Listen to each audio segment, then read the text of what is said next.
The more men have to lose, the less willing are they to venture. The rich are in general slaves to fear, and submit to courtly power with the trembling duplicity of a spaniel.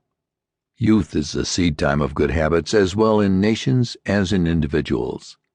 It might be difficult, if not impossible, to form the continent into one government half a century hence. The vast variety of interests occasioned by an increase of trade and population would create confusion. Colony would be against colony.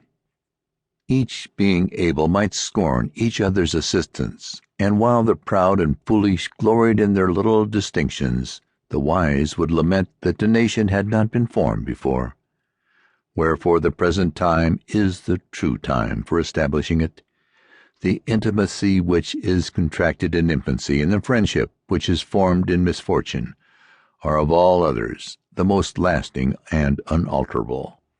Our present nation is marked with both these characteristics. We are young, and we have been distressed, but our concord hath withstood our troubles, and fixes a memorable area for posterity to glory in.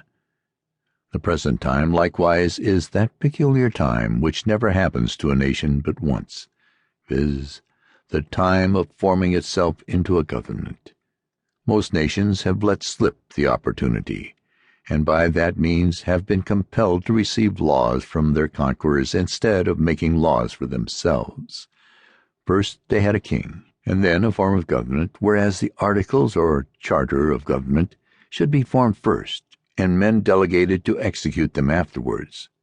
But from the errors of other nations let us learn wisdom, and lay hold of present opportunity, to begin government at the right end.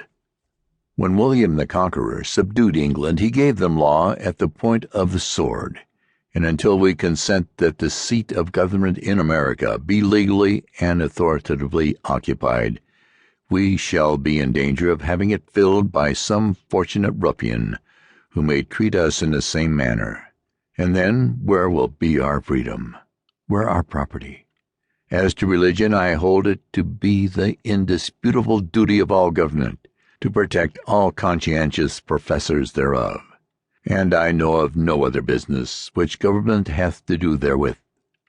Let a man throw aside that narrowness of soul, that selfishness of principle, which the niggards of all professions are so unwilling to part with, and he will be at once delivered of his fears on that head. Suspicion is the companion of mean souls, and the bane of all good society. For myself, I fully and conscientiously believe that it is the will of the Almighty that there should be diversity of religious opinions among us. It affords a larger field for our Christian kindness. Were we all of one way of thinking, our religious dispositions would want matter for prohibition, and on this liberal principle I look on the various dominions among us to be like children of the same family, differing only in what is called their Christian names. Earlier in this work I threw out a few thoughts on the propriety of a continental charter, for I only presume to offer hints, not plans, and in this place I take the liberty of rementioning the subject by observing that a charter is to be understood as a bond of solemn obligation, which the whole enters into, to support the right of every separate part, whether of religion, personal freedom, or property. A firm bargain and a right reckoning make long friends. In a former page I likewise mentioned the necessity of a large and equal representation, and there is no political matter which more deserves our attention. A small number of electors or a small number of representatives are equally dangerous.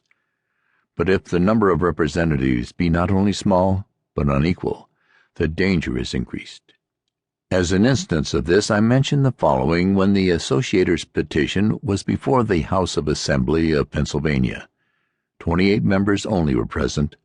All the Bucks County members, being 8, voted against it, and had 7 of the Chester members done the same, the whole province had been governed by 2 counties only, and this danger it is always exposed to. The unwarrantable stretch, likewise, which that House made in their last sitting to gain an undue authority over the delegates of that province. To keep listening to this audiobook, I've left you a link in the description so you can do it, at no cost thanks to Audible's 30-day free trial.